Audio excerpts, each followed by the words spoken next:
Welcome back to History and Beyond. Today, we're going to be talking about a part of World War II that you've likely never heard about.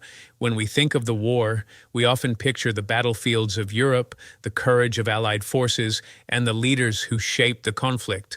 But what if a massive, crucial part of that story has been conveniently left out? We're talking about the millions of African and Indian soldiers who fought, bled, and died for empires that often treated them as second-class citizens, yet their contributions were absolutely vital to Allied victory. Wait, millions? I've never heard about that scale of involvement. I mean, I know some were involved, but millions. That's the point. The numbers are staggering and have been largely ignored.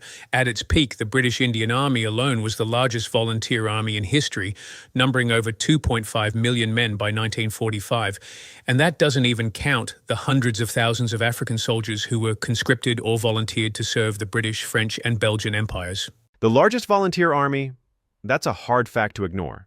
Why did so many people volunteer to fight for a colonial power that was occupying their land? That's a complex question. For many, it was about a steady paycheck for their family in a time of poverty. For others, it was about a sense of duty or a desire for adventure. The British had also successfully cultivated a long tradition of military service in certain regions of India. But regardless of the reason, their contribution was immense. They didn't just serve in a support role, they were on the front lines in some of the most brutal and decisive campaigns of the war. So where exactly were they fighting? I can't picture them in a lot of the major battles I've heard about. They were everywhere. The British Indian Army was instrumental in the North African campaign. Indian infantry divisions fought fiercely in the deserts against German General Rommel's forces. They were at the Siege of Tobruk and the Battle of El Alamein, which was a turning point in the war. Then there was the Italian campaign, where they bore the brunt of the fighting in the grueling battles for places like Monte Cassino, but perhaps their most brutal campaign was in Burma. I've heard that called the Forgotten Army before. Exactly. It was a hellish jungle war against the Japanese, fought in unimaginable conditions of heat, disease, and difficult terrain. Yet, the Indian Army made up the majority of the Allied forces there. They were the ones who ultimately pushed back the Japanese, a story of tenacity that simply isn't told enough. And what about the African forces? Were they fighting in the same places? Yes. Troops from French West Africa were critical in the invasion of Italy and the liberation of France. Meanwhile, British African units fought on their home continent in the East African Campaign, where they successfully defeated the Italian forces. These men were experts at jungle warfare and had a fierce determination that proved invaluable. The hypocrisy of it all is just incredible.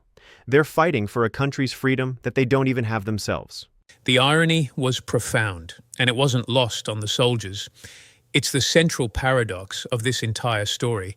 They were asked to fight and die for democratic ideals against fascism, all while living under the yoke of a colonial system that denied them those very freedoms. And they faced discrimination even on the battlefield, unequal pay, inferior equipment, and segregation from their white counterparts. That must have been a powerful motivator for them after the war was over. It absolutely was. Their service fundamentally changed their perspective. Fighting alongside and against Europeans gave them a new understanding of their own power and a shared experience that transcended tribal or regional differences. When they returned home, they brought with them military skills, a sense of unity, and a burning desire for self-determination. Their experiences abroad solidified a desire for independence and in many cases provided the direct catalyst for decolonization movements across Africa and Asia. The sacrifices of these soldiers were not just for the Allied cause, they were also for the future of their own nations. So in a way, they helped win the war for the Allies, and then they helped win the independence for their own countries. That's a powerful double legacy. It is. A truly complete account of World War II must prominently feature the millions of African and Indian soldiers who were instrumental in winning the war. To overlook them is to deny a fundamental truth about human courage and the interconnectedness of global history. That's a story that absolutely needs to be told. We think so too. If you found this untold history compelling, join the conversation and let us know what you think in the comments.